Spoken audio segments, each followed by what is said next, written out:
I'm awake now, ready to go. I've got coffee made, got changed, about to jump in the car and head to the farm for a busy day ahead. But it's so good to get the coffee just in the system before I go. Here's a wee tip for you, something that I've been trying. If you like sugar in your coffee, honestly, give honey a go. Someone gave me a piece of advice.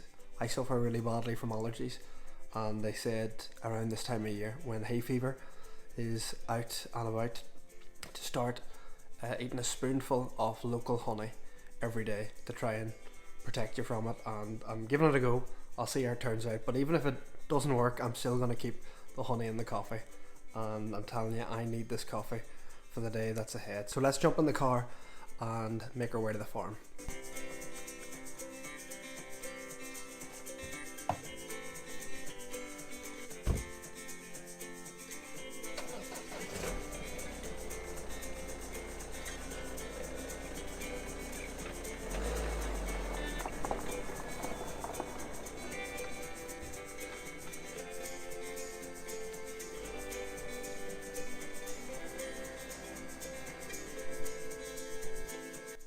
With not living on the farm, I have to travel, and the journey is roughly around 17 miles, so it's not too bad. It's roughly about a 20-25 minute drive in the car, and it's a good chance just to clear my head, pray, put on some worship music and relax before getting out of the car and doing a bit of hard work.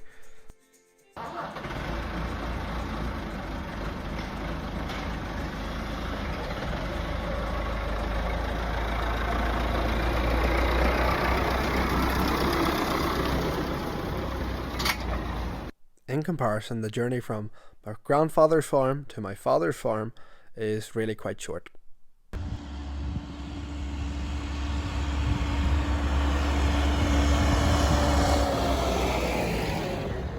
The journey from the town to the countryside is actually one that's enjoyable and really therapeutic, just to get out into the fresh air, especially when it's good weather. But even just taking in the good scenes, the good views, taking in nature, God's creation, it can be really, really good for the soul.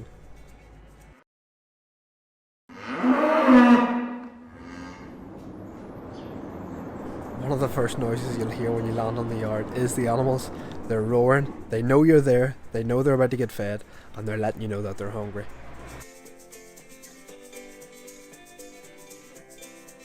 But before we feed our animals, one of the first things we do is we actually clean them out.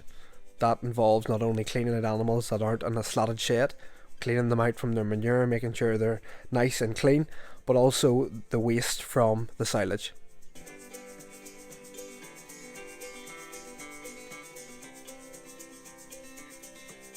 This isn't a massive job. It usually takes us 15 to 20 minutes to go around all the different houses that we have and to just clear up all the waste silage in front of the animals.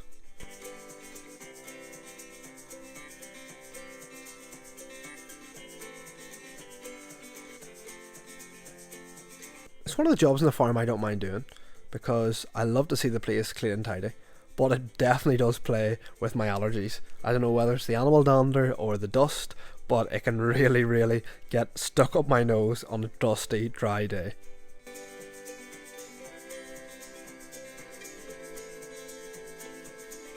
It's mornings like this that I'm thankful for the spoonful of honey in my coffee and the many hands that make light work. If I thought the last job was bad for my allergies, this one is even worse. Don't get me wrong, I can remember when we didn't have a roof on the pit, and instead of being covered in dust, you were soaking wet when you went to pull the tyres off and pull back the silage cover.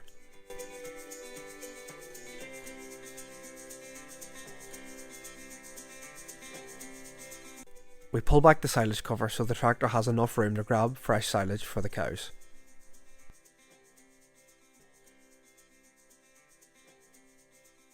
Now this is the part where my dad comes into his own.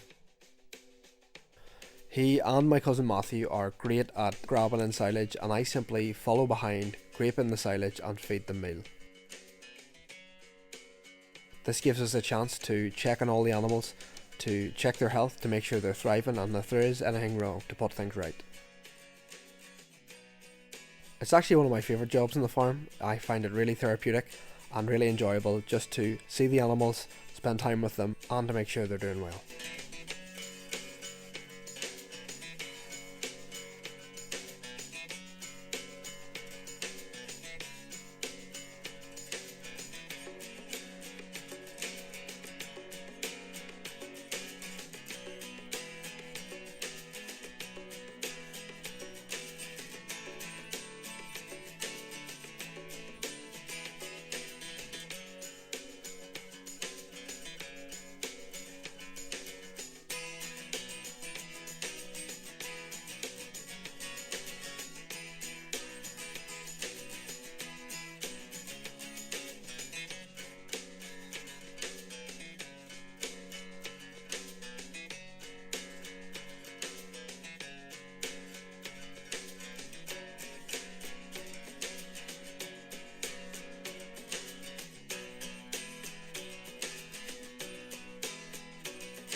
Once we have all the animals fed and watered, it's our turn. I've always said the best cup of tea in life is the one you get in the hayfield with a loaf of sandwiches, but in a close second has to be the Saturday morning after a hard morning's work. After looking at animals all morning, we tune into the mart and look at animals some more. And it's not a Saturday unless we put together a bit of a fry to fill us up, ready for an afternoon's work. I think this is a great way to start the weekend and an even better way to finish a video. So on that note, here's to a good Saturday morning.